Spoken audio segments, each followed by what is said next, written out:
Muito bem, meus amigos e minhas amigas, sejam bem-vindos a mais essa aula de História comigo, o professor Valber Silva Pimentel. E a gente vai dar continuidade, né, falando aí sobre História geral, né, História contemporânea, falando um pouquinho sobre as unificações alemã e italiana, beleza? Então vem comigo para entender como é que se deu esse processo. Vamos lá. Então, olha só, meus amigos e minhas amigas, né, nós estamos vivenciando aí, falando da Revolução Industrial, século XVIII, estamos aí chegando ao século XIX, né? E aí, o que está rolando aqui? Olha só, lá atrás a gente falou sobre a Revolução Francesa, né? E aí, depois da Revolução Francesa, veio lá o Napoleão Bonaparte, o seu poder era napoleônico. E o Napoleão, se lembra, ele ia começar uma série de guerras pela Europa, são chamadas as guerras napoleônicas, certo? E aí o que acontece? Claro, nesse processo de guerra, acontecem muitas batalhas, muita gente morre, enfim. Mas tem uma coisa interessante aí, né? Uma das coisas, né, que aconteceram durante esse período das invasões napoleônicas é que essas guerras napoleônicas vão fomentar o surgimento de um sentimento nacionalista, né? Isso que a gente chama de nacionalismo, beleza? Então é interessante perceber o seguinte: antes, o que que definia o pertencimento aos estados nacionais, né? Quando a gente fala daquele tempo lá da Inglaterra, da França, Espanha, etc. O que definia a sua identidade era o quê? O fato de você ser um vassalo do rei, vamos dizer assim, um súdito do rei, né? Então, quem eram os espanhóis? Eram os súditos do rei da Espanha. Quem eram os ingleses? Eram os súditos, né, do rei, da rainha da Inglaterra, enfim. E aí o que acontece? Quando Napoleão empreende essas guerras, né, ele vai fazer o seguinte, ele vai invadir vários países, né, vários estados europeus, vai depor, né, vários reis, né, várias rainhas, no caso da Espanha, vai colocar o irmão dele, por exemplo. E aí o que acontece? Uma parte das pessoas até que vai curtir um pouco nessas invasões, que ele vai empreender uma série de reformas liberais. Mas uma outra parte das populações desses países invadidos pelo Napoleão vai contestar, né? Não vai concordar com essa invasão, certo? E aí vai surgir um sentimento nacionalista. Por quê? Nesse momento, as pessoas começam a se unir para lutar contra os franceses. E eles pensam, mas o que está nos unindo nessa luta contra os franceses? O fato da gente ser desse país, né, desse estado, desse lugar em comum. Nós temos uma língua em comum, temos uma cultura em comum. Então é aí que surge a ideia do nacionalismo, beleza? Então, quer dizer, o nacionalismo, esse sentimento nacional, ele surge predominantemente como uma aversão ao estrangeiro, digamos assim, né? Nesse caso, uma aversão ao invasor, certo? Mas o que acontece? Veja bem, vamos pegar um exemplo. Na Europa, naquele tempo, né, lá no século início do século XIX, existia o Sacro Império Romano Germânico, certo? Esse Sacro Império era um conjunto de vários pequenos estados independentes, tá certo? Quando Napoleão invade ali, ele acaba com o Sacro Império. Ele vai batizar aquela região de Confederação do Reno, ok? E aí, tempo depois, Napoleão foi derrotado, e aí vai acontecer o Congresso de Viena, um congresso em que os países vencedores vão decidir como é que a Europa vai ficar, né, agora que Napoleão foi derrotado, e lá o Congresso de Viena decide, então, renomear aquela região. Começa a se chamar Confederação Germânica, certo? Os estados continuam ali independentes, agora se chama Confederação Germânica. Porém, o que acontece? Quando Napoleão estava por ali, os franceses ocuparam aquela área, depois foram expulsos, e aí vai surgir o quê? Aquela ideia, olha só, perceba, nós somos vários estados independentes, né, um do outro, a gente não tem muita relação com o outro, mas o que a gente tem em comum é o quê? Nossa cultura, né, a nossa língua, nosso folclore, né, enfim. Então, quer dizer, é aí que vai surgir a ideia do nacionalismo, né? Essa união, né, dessas características culturais em comum que a gente pode ter como um marco, né? Aí, as guerras napoleônicas, tá certo? E aí, o que, que vai acontecer? Que esse sentimento nacionalista vai fomentar a unificação de dois países lá no centro da Europa, que é o que a gente vai comentar hoje. No caso, a Itália e a Alemanha. A Alemanha, como a gente já falou, eram vários pequenos estados que vão se unificar, formando o país que a gente chama hoje de Alemanha. A Itália vai ser a mesma coisa, também eram vários pequenos estados que vão se unidos, formando o que a gente chama hoje de Itália. Mas como é que se deu esse processo? É isso que a gente vai ver hoje. Ok? Mas aí tem um detalhe importante, né? Então, perceba que o nacionalismo ele surge num contexto até interessante, né? O pessoal se unindo, nossa cultura é comum e tal, vamos nos unir, vamos formar um país, né? Unificar, bacana. Mas, é claro, não é só isso. Por quê? Além disso, no século XIX, além do surgimento, né, desses sentimentos nacionalistas, também estamos vendo surgir o movimento socialista. Lembra que a gente comentou na aula passada, falamos da Revolução Industrial, né? Com a Revolução Industrial, a classe trabalhadora começa a se unir para lutar por seus direitos trabalhistas, não foi que a gente comentou? E aí, além de tudo isso, também vai surgir as doutrinas sociais, né? Temos o socialismo utópico, o socialismo científico, isso a gente vai ver em outra aula. Mas o que é interessante perceber que a burguesia, né, os proprietários, os comerciantes, os donos das fábricas, começaram a perceber que os trabalhadores estão começando a se unir para lutar por seus interesses. Então, esses trabalhadores começaram a perceber que os seus interesses como classe trabalhadora é diferente do interesse dos patrões da burguesia. Então, nesse sentido que o nacionalismo vai ser muitas vezes utilizado pela burguesia, principalmente, para evitar esses conflitos. Perceba? Então, quer dizer, o discurso nacionalista também vai surgir ao longo do 19, vai dizer o seguinte: olha, nós não temos que ficar nos dividindo, né? Operários, você não tem que ficar se rebelando contra os patrões, porque todos nós, né, somos, sei lá, somos alemães, todos nós somos italianos, temos que lutar por uma causa comum, que é a nossa nação. Então, perceba também que o nacionalismo, ele também vai ser utilizado como um discurso, muitas vezes, conservador, certo? Porque quem luta pelo nacionalismo luta pela unidade, né? E numa unidade não há espaço para divergências, perceba? Então, também é interessante perceber que o nacionalismo, também, além desse discurso bonito de união, também é um discurso que visa acabar com os conflitos, né? Então, com isso, também diminuir, né, a força do poder dos trabalhadores, né, dos movimentos trabalhadores, beleza? Muito bem. E aí o nacionalismo é fomentado principalmente pela burguesia, né, com uma força capaz de unir os diversos interesses em prol de um ideal comum, né, o povo, a nação, como a gente comentou. Então, o nacionalismo ele é sempre utilizado, e de passagem até hoje, ele é utilizado sempre nesse sentido, né? Com uma valorização dos ideais nacionais, ok, mas também para tentar esconder, né, as divergências, tentar esconder as coisas que não estão tão legais, né? Então, o governante quer esconder o fato de que as pessoas estão com fome, né, por exemplo, os trabalhadores querem direitos, né, não tem, vamos fazer um discurso nacionalista, né? Tem a ditadura militar, Brasil ame ou deixe, né, era o slogan da ditadura, início da década de 70. Por quê? Para tentar acabar, né, com a oposição ao governo. Mas vamos lá. E aí isso vai estar presente também aqui no século XIX. Então, esse discurso nacionalista, como a gente comentou, né, um discurso unificador, também é um discurso conservador, né, porque tenta diminuir a influência do movimento trabalhista, vai ser capaz de unificar os estados da Alemanha e da Itália, que é então o assunto de hoje. Beleza? Vamos lá, então. Unificação italiana. Italiana, mamma mia! Como é que se deu isso? Então, vamos lá.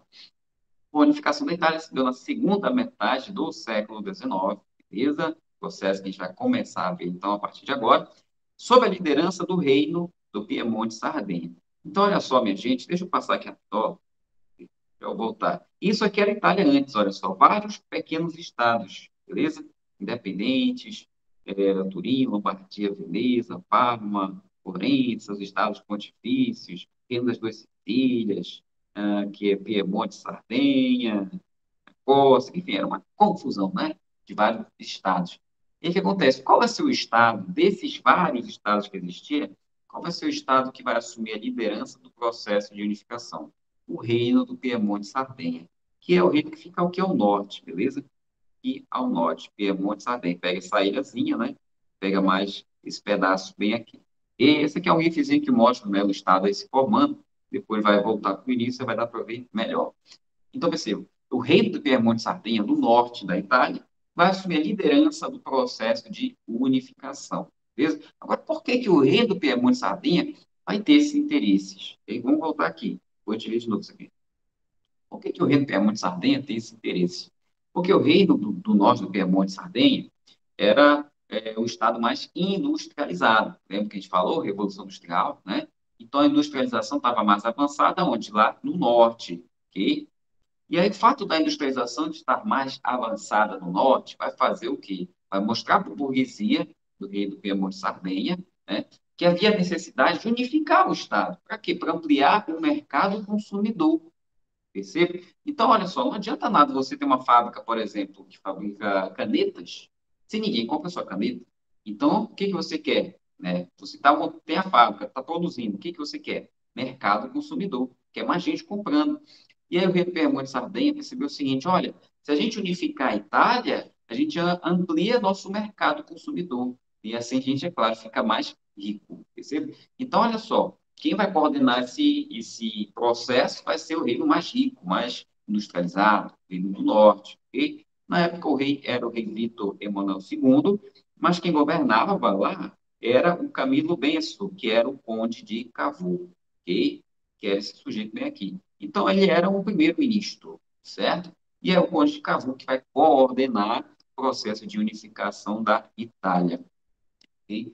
E aí, nessa geopolítica da época, o rei do Piemonte vai assumir a liderança do processo de unificação, com o apoio, olha só, de quem? Da França, certo? Por que da França? Porque naquela época, lembra que teve o Congresso de Viena, que a gente comentou, né, aqui há um tempinho, e aí no Congresso de Viena, o que que vai acontecer? A França, que era do Napoleão, foi derrotada, certo? Quem vai sair muito fortalecida vai ser o reino da Áustria, ok? E aí, quando a Itália começa esse processo de unificação, quem é que vai sair perdendo esse processo? A Áustria, porque a Áustria detinha um poder sobre vários desses territórios que vão ser unificados. E aí, quem tinha interesse em enfraquecer a Áustria? Justamente a França, tá certo? Então, por isso que a França vai apoiar, né, o Piemonte Sardenha numa boa parte desse processo de unificação. Beleza? Muito bem, muito bem, muito bem. Vamos lá. Let's go. E aí, olha só, voltando um pouquinho na época, a gente falou do Congresso de Viena, né? E aí, com o Congresso de Viena, o que que vai acontecer? Vários desses estados vão se tornar independentes, como a gente falou, sob a liderança da Áustria, que a gente acabou de falar ainda agora, certo? Então, a Áustria vai ser fortalecida com o Congresso de Viena. O que acontece? Como a Áustria começa a gerir, a ter um poder sobre vários desses estados, dentro desses estados já começar a surgir movimento que luta pela unificação, movimento aí contra os austríacos, né? Um movimento que a gente vai chamar de ressurgimento, né? Ou ressurgimento, tá certo? Existiam várias sociedades secretas que coordenavam essa luta pela unificação. Sobretudo aqui a gente cita os carbonários e também a Jovem Itália, chefiada pelo Giuseppe Mazzini, que é esse camarada bem aqui. Só que aí o que acontece? Os carbonários, bem como a Jovem Itália, em boa parte, né, era composta por pessoas, né, simples, pessoas da pequena burguesia, por grupos de trabalhadores, certo? E por conta disso também que eles eram muito fragmentados, né? E aí eles lutaram, tiveram várias tentativas, inclusive em 1848, em Milão, tentaram também fazer uma revolução ali, unificar a Itália, porém não conseguiram, né? Qual é o projeto que vai vencer nesse processo? Mas o projeto aí do reino do Piemonte Sardenha, certo? Lá do rei Vítor Emanuel II. E aí você lembra, por quê? Porque o rei tinha um apoio de quem? Da burguesia, industrializante, queria ampliar o mercado consumidor, e também uma boa parte da aristocracia, né? Dos nobres, que ainda existiam lá naquele tempo, né? Estavam perdendo poder, estavam se enfraquecendo, então vão se aliar à burguesia, buscando a unificação da Itália, a fim de conseguir ter um espaço aí na política desse novo país que vai nascer. Cuidado, beleza? Tranquilo? Muito bem, então vamos lá. Então, quem vai coordenar mesmo? Vitor Emanuel II, Conde de Cavour. E vamos lá para a unificação. Como é que se dera esse processo de unificação, gente? Através de guerras, beleza? Através de guerras. Então, vamos ter vários processos, várias guerras, né? A partir de 1859, a gente vai. Cadê o. Tá aqui. A partir de 1859, a gente vai ter a conquista da Lombardia, certo? Por quem? O reino do Piemonte Sardenha, o norte, com o apoio da França, e eles vão conseguir isso, isso lutando contra quem? Contra a Áustria. Lembra que a gente falou, né? Que a França queria enfraquecer a Áustria. Beleza, deixa eu só apagar aqui esse rabisco aqui, com licença. E, e aqui, pronto, beleza. Muito bem. Deixa eu ver aqui onde é que estamos. Pronto, né? Legal. Então, ao norte, Piemonte e Sardenha. Ao sul, a gente vai ter a participação de outro grupo muito importante nesse processo, que vai ser aí os camisas vermelhas. camisas vermelhas que foram chefiadas por um cara chamado Giuseppe Garibaldi. Beleza? Esse camarada bem aqui são as camisas vermelhas. Vão também prender uma série de lutas a partir do sul da Itália, também levando adiante esse processo. O Giuseppe Garibaldi, ele já veio aqui para o Brasil, lutou na Guerra dos Farrapos, tá certo? Depois voltou para a Itália. Ele era muito republicano, né? Ele queria a unificação da Itália, mas sob o governo republicano, regime republicano. Mas, né, como ele não conseguia fazer isso sozinho, ele tinha que ter o apoio do rei Vítor Emanuel II, então não teve jeito, ele teve que apoiar a causa monárquica, legal? Muito bem. E aí, vamos lá, camisa, apoio de movimentos revolucionários, né? Quase não sai aqui. Camisas vermelhas, chefiado pelo Giuseppe Garibaldi, Cana, vão conseguir a conquista de Nápoles, das duas Sicílias, Parma, Lucca, Módena, Toscana, e assim vai. Show de bola, né? E aqui nós temos o processo de unificação, né? Eu percebo que aos poucos todo esse espaço vai ficando cinza, né? Representando aí a formação da Itália. E aí, o que vai acontecer? Vai ser em 1861, 1861, ah, o rei Vítor Emanuel III, Vítor Emanuel II vai ser coroado rei da Itália, certo? Uma boa parte da Itália já vai estar aí unificada. Mas vai faltar o que é essa região bem aqui do centro, que são os estados pontifícios. Legal? E aí, o que vai acontecer aqui? E pronto, 61, coroação do rei Vítor Emanuel, né? Rei da Itália, 106, anexação de Veneza. E aí, o que acontece, né? A França, que até então estava apoiando a Itália, também apoiava o Papa, né? E aí o rei, né, o imperador da França, né, que era lá o Napoleão III, falou para o Papa, olha, Papa, não se preocupe que ninguém vai invadir os Estados Pontifícios, não, porque eu não vou deixar. Só que a França, né, em 70, vai se meter em outra guerra, agora com a Prússia, que a gente vai falar já já mais adiante. Por conta dessa guerra que o Napoleão III precisava de todas as suas tropas, retirou as tropas francesas de Roma e foi-se embora lutar contra os prussianos. E aí foi nesse processo que, em 71, os italianos aproveitaram, né, a deixa aí e invadiram Roma. E aí, com isso, em 1871, a gente tem a anexação de Roma, certo?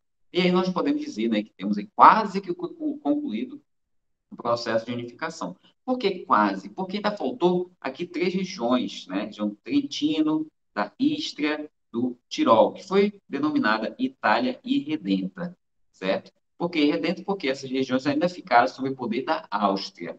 A Itália só vai anexar essas regiões em 1919, após a Primeira Guerra Mundial. Beleza?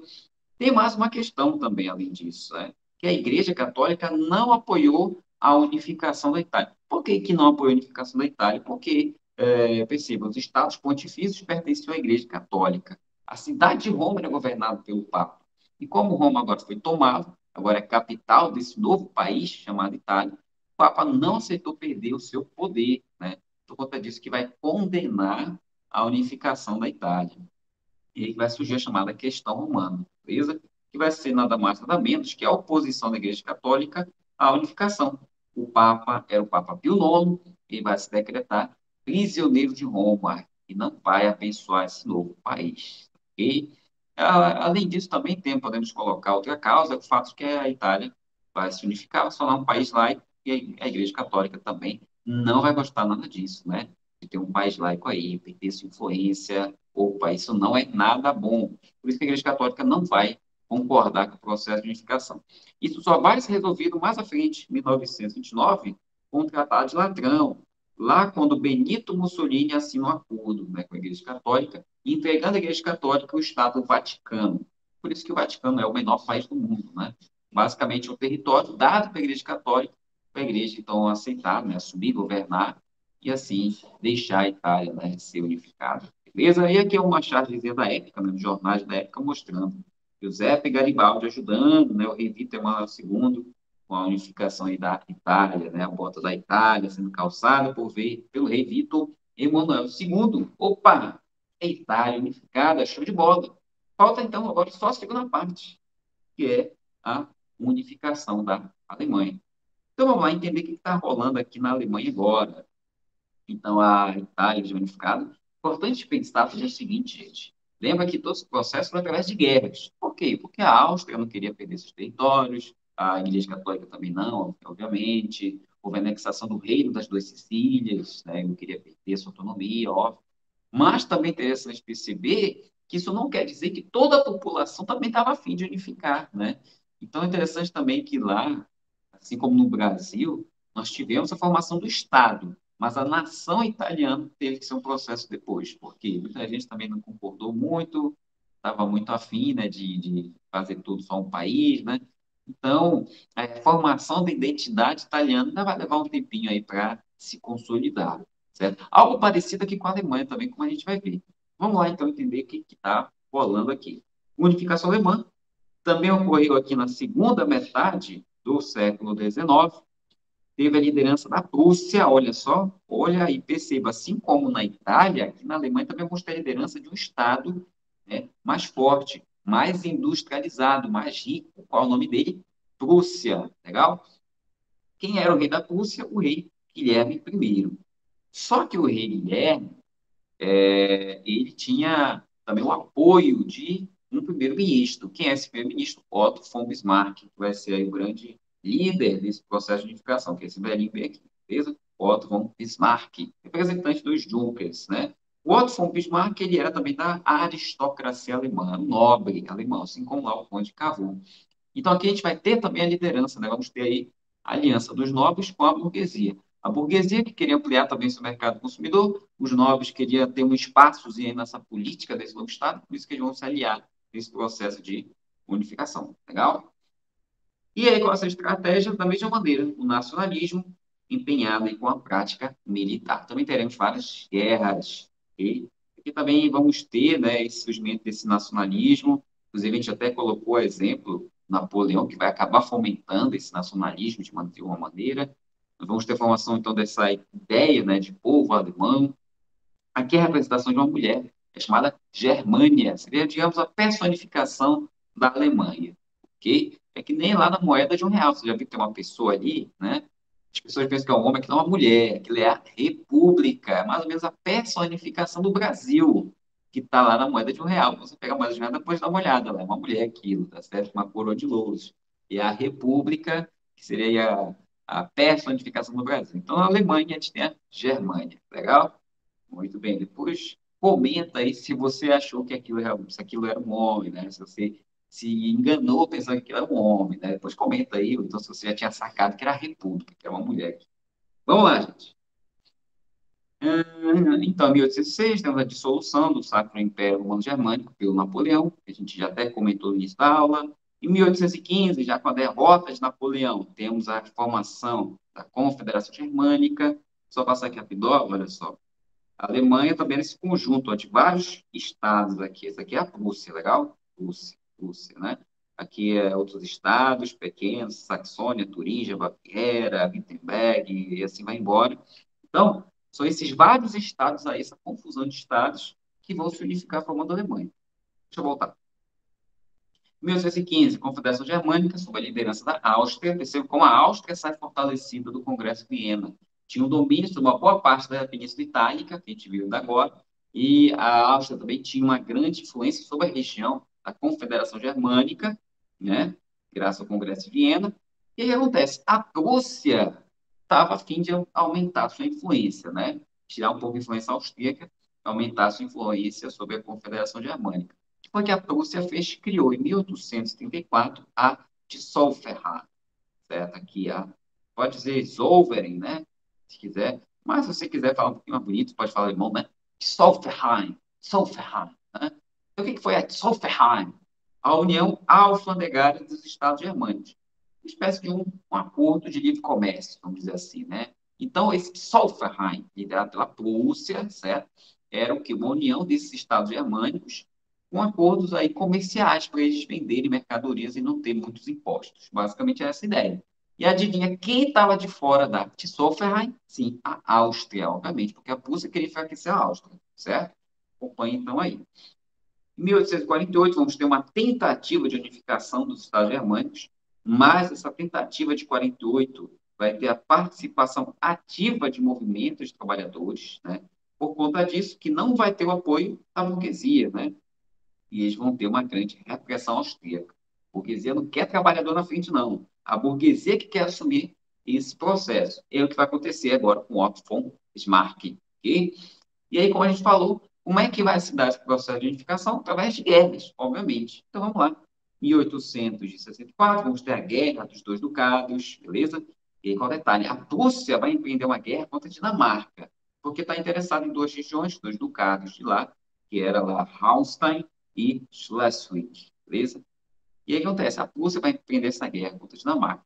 Quem vai ajudar a Prússia? A Áustria. A Prússia vai chamar a Áustria. E a Áustria, pô, olha, me ajuda aqui. A gente vai entrar em guerra e vai dividir essas regiões entre nós dois, beleza? Beleza, vou te ajudar a Prússia. Vamos lá. E aí, é claro, teve a guerra. Quem venceu a guerra? A Prússia, que era um estado muito militarizado, né, industrializado, tinha um exército muito poderoso, armamentos, né? A Prússia venceu a guerra, porque depois de vencer a guerra contra a Dinamarca, em 66 a gente vai ter a Guerra das Sete Semanas. E adivinha quem que a Prússia vai chamar para a briga? A Áustria, né? A Prússia vai chamar a Áustria e dizer, olha, Áustria, é o seguinte, eu pensei melhor, eu quero Hallstein para mim, eu vou tomar Hallstein e você que se vire. A Áustria, não, uma honra, a Áustria vai ficar comigo. E aí, guerra. Para você perceber, a Prússia estava tão fortalecida que essa guerra levou o quê? 7 semanas. 7 semanas é o quê? Menos de 2 meses. Olha só o poder de fogo da Prússia, né? A Prússia conquistou Hallstein, a Áustria perdeu a guerra. E aí a Áustria, com isso, abandona a Confederação Germânica, que ela também fazia parte, né? Porque ela que liderava, e agora a Áustria está perdendo influência, ela sai da Confederação Germânica, a Prússia está aumentando, né, seu poder, sua influência sobre a região. Vamos ter a formação da Confederação Germânica do Norte, sob liderança da Prússia, Cana, que se tem uma mapinha, né? Olha só a Alemanha aqui se formando. Ok? E aí, qual o detalhe? Depois dessas guerras com a Áustria, a formação da Confederação Germânica do Norte, faltava concluir esse processo. E esse processo concluiu com a Guerra Franco-Prussiana, legal? 1870 até 71. Então, essa guerra, pessoal, vai ser muito importante. Por quê? O que acontece? A Prússia, para perceber que para concluir esse processo de unificação, precisava fazer uma guerra contra a França, para conseguir unificar também para as regiões do sul, que tinham influência francesa. A França não queria perder essa influência dessas províncias mais ao sul, logicamente. A Alemanha queria tomar essas províncias, então percebeu, pô, então a gente tem que chamar a França para uma guerra, para a gente tomar essas regiões. Legal. Como é que a gente vai fazer isso? O que aconteceu? Teve um desentendimento entre a França e a Prússia, né? Por quê? Entre vários fatores, a gente pode citar aqui, por exemplo, a intervenção francesa na sucessão do trono da Espanha. A Espanha ainda era reinada, né, por um rei, na época, uma rainha, né? Ela abdicou no trono. E aí quem iria assumir seria um parente, alguém próximo do imperador lá do rei da Prússia, né? Que era o Guilherme II. Guilherme II, tá certo? Sim. Não, Guilherme I, perdão, Guilherme I, né? Então, quem iria assumir o trono da Espanha é um parente do Guilherme I, né, lá da Prússia. A França, é claro, não gostou disso, porque imaginou que a Prússia iria se fortalecer demais, né? Então, a França, né, o imperador Napoleão III da França, mandou uma cartinha lá para o Guilherme II, pedindo, então, para ele não permitir, né, fazer alguma coisa para que isso não acontecesse, né? Então, foi essa intervenção aí na sucessão do trono espanhol. E aí, além disso, né, a França, como a gente falou, não queria a unificação alemã, com a presença dos estados germânicos do sul. E aí, enfim, devido a esses fatores e alguns outros, o Otto von Bismarck declarou guerra lá, né? Deu jeito, fomentou o nacionalismo na Prússia, né? Fomentou a união dos estados lá germânicos contra a França. E aí, nisso, aconteceu a guerra franco-prussiana, a guerra da França contra a Prússia. Ok? E aí aconteceu, né? E aí foi uma derrota avassaladora da França, certo? A Rússia, né, ganhou de lavada. A França, no final das contas, para você ter uma ideia, o imperador francês, Napoleão III, foi feito prisioneiro e ele perdeu o trono francês, né? A França virou uma república, né, com a prisão lá do imperador Napoleão III. Isso aqui é o von Bismarck, beleza? O Otto von Bismarck. A França não perdeu seu imperador, tornou-se uma república e a Alemanha se unificou, certo? Houve a união dos Estados germânicos, né, com o time comum legal. Com a derrota da França, a Alemanha se unificou. Bacana? E aí foi o que aconteceu. A Alemanha, né, ela humilhou a França como pôde. Por quê? Onde que o imperador foi coroado com Guilherme I? No Palácio de Versalhes. fica no Palácio Versalhes, lá na França. Então, olha só a humilhação que a França teve que engolir. O imperador. Agora, a Alemanha se consolidou como Estado, agora centralizado, certo? Lá no Palácio de Versalhes, fica na França. No Palácio de Versalhes, Guilherme primeiro foi coroado aqui imperador, beleza? Foi coroado aqui imperador, que você tem o imperador Guilherme I, que você tem o Otto von Bismarck, né? E os nobres, oficiais do exército, enfim, aclamando o novo imperador. Além disso, a França perdeu a região da Alsácia-Lorena para a Alemanha, regiões ricas em ferro, carvão e potássio, né? Então, muito importante para a Revolução Industrial, né? E aí, com isso, nós vamos ter o surgimento de um revanchismo francês, né? Contra a Alemanha. Porque perceba, a França vai ser humilhada, né? Vai ter aí seu adversário na guerra ali coroado, certo? Dentro do território francês. As tropas alemãs vão desfilar pelas ruas de Paris, certo? Além disso, a França vai perder essa região muito importante para a industrialização, Alsácia-Lorena, né? Que mais? O Guilherme I vai ser como imperador alemão, né? Em adversários, aí que vamos ter a formação do segundo Reich, né? Que vai ser esse império alemão que surge agora.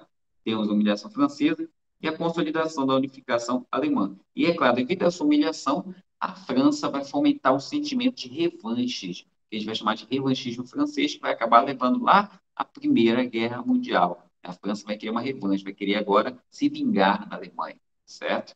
E aí isso vai ser um dos fatores geradores da Primeira Guerra Mundial. E para a gente concluir, é interessante citarmos que vai rolar outra situação ali também, que vai ser chamada Comuna de Paris. Em 1871, quando a França é derrotada na Guerra Franco-Prussiana, vamos ter uma grande revolta popular em Paris, certo? A capital da França. E aí a cidade de Paris vai ser tomada por esses revoltosos. E aí perceba quem é que vai estar à frente dessa grande revolta popular? Conjunto de vários movimentos políticos radicais, né? Comunistas, anarquistas, socialistas, vários líderes sindicalistas, enfim. E aí eles vão tomar o poder e vão proclamar a autonomia de Paris. Isso vai ser chamado de Comuna de Paris. E por que essa Comuna de Paris vai ser tão importante? Porque esse governo formado em Paris vai criar uma série de reformas de caráter socialista. Por isso aí que os movimentos de esquerda, né, os movimentos socialistas, costumam chamar a Comuna de Paris de primeira experiência socialista. Só que a Comuna de Paris durou apenas 72 dias, certo? Porque com a formação da Comuna de Paris, é claro que a burguesia vai fugir e vai pedir o apoio até mesmo da Áustria para derrotar os revoltosos. Por conta disso, né, que nós vamos ter uma forte, uma violenta repressão do exército francês com o apoio do exército austríaco, diga-se de passagem, contra os revoltosos da Comuna de Paris. Essa aqui é uma fotografia, né, de uma barricada. Olha só, percebi, eles pegavam essas pedras, né, tiravam do chão, esses paralelepípedos, formavam as barricadas e se organizavam atrás, né, dessas muralhas para se defender contra o exército francês e o exército austríaco. Porém, é claro, não foi suficiente, né, para conseguir defender a Comuna. Depois de 72 dias, a Comuna foi derrotada, deixando aí cerca de 20 a 25 mil mortos em Paris. Beleza? E aí, assim, com a derrota da Comuna de Paris, temos o estabelecimento da chamada Terceira República Francesa. Legal? E, muito bem, meus amigos, fechamos aí mais uma aula, né? E aí uma chargezinha do Lula Molusco, né? Eu aprendendo fato histórico, eu vivendo fato histórico. É meio complicado. Para pensar que a gente está vivendo um momento muito importante na nossa história, né? Com esse coronavírus, muita coisa está mudando. E isso pode ter certeza, daqui a um tempinho vai parar lá nos livros de história, né? E aí já viu quem viveu o fato histórico, né? Um exemplo aí, né, o coronavírus. Não é nada fácil, né? Esse pessoal que viveu também não é. Mas estamos estudando, né, para ver se a gente consegue construir um futuro melhor. E para isso serve a história. É para a gente refletir sobre o nosso hoje, refletir sobre o passado, para entender o nosso hoje e tentar construir um futuro melhor para todos. Vamos sempre fazer isso, né? Muito obrigado pela atenção, fique com Deus e até a próxima. Cuidem, tchau.